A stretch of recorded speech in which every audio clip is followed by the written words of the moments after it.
Merci, Monsieur Lozé. La parole est à Monsieur Jean-Noël Carpentier pour le groupe 2RDP pour 5 minutes.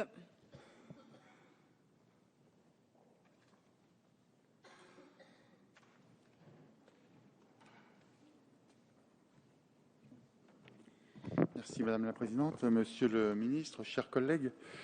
Depuis notre première discussion sur ce texte, force est de constater que l'ambiance générale, ça a été soulevé tout à l'heure, sur ces questions n'est plus tout à fait la même. Quelques affaires ont réactivé l'aspiration des opinions publiques à clarifier le fonctionnement de nos systèmes bancaires et financiers. Les faits sont là, ils sont têtus. L'argent pour l'argent est un drame.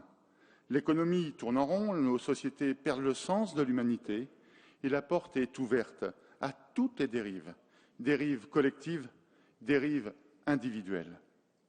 L'histoire récente nous le rappelle, celle qui commence aux États-Unis avec la faillite de Lehman Brothers et qui a emporté comme une lame de fond la plupart des économies occidentales. Aujourd'hui, les peuples paient la facture via le chômage, l'austérité ou la restriction des services publics. Vraiment, quel gâchis. Alors, vouloir par la loi reprendre la main face à ces dérives et vouloir protéger l'État contre les risques pris par les établissements bancaires est tout à fait légitime, quoi qu'en disent l'UMP et l'UDI. Quoi de plus normal en vérité de ne plus vouloir payer pour les folles aventures financières engagées par quelques-uns.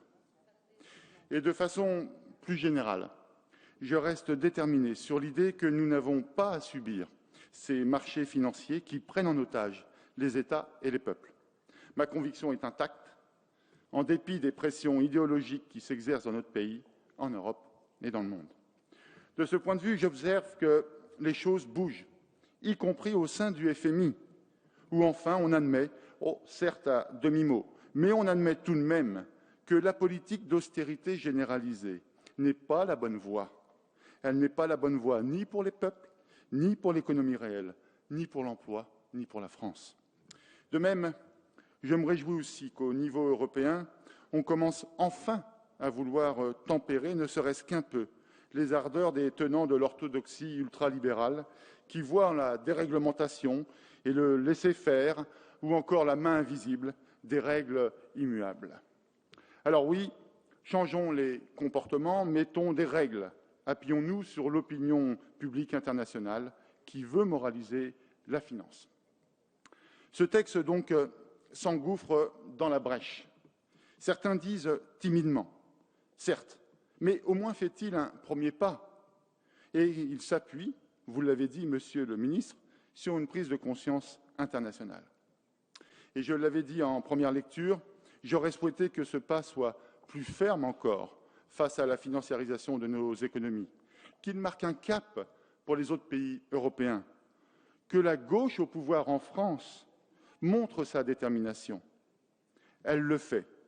Alors, aujourd'hui, ne boudons pas notre plaisir. Des premières avancées sont bien là, bien réelles, bien saisissons-les. Monsieur le ministre, vous l'aurez compris, si nous saluons les intentions de ce texte, nous aimerions tout de même l'enrichir. D'abord, dans la séparation des activités, qui est de notre point de vue trop réduite entre les activités utiles à l'économie et les activités spéculatives. Nous voulons aussi renforcer les possibilités de contrôle et de sanctions. Concernant la transparence financière, l'exécutif a dit sa fermeté, et vous-même, Monsieur le Ministre. Nous la partageons et proposons plusieurs amendements en ce sens, avec notamment celui visant à interdire le trading à haute fréquence. De même, à propos des paradis fiscaux, nous souhaitons plus de fermeté, comme nous l'avions dit lors de la première lecture. C'est notamment l'objectif de l'amendement sur les filiales des banques, ainsi que notre amendement pour que toutes les informations visant à lutter contre les paradis fiscaux soient publiées par les banques dès 2014 et non pas qu'en 2015. Voilà donc, Monsieur le Ministre, mes chers collègues, les quelques remarques que je souhaitais émettre lors de cette deuxième lecture.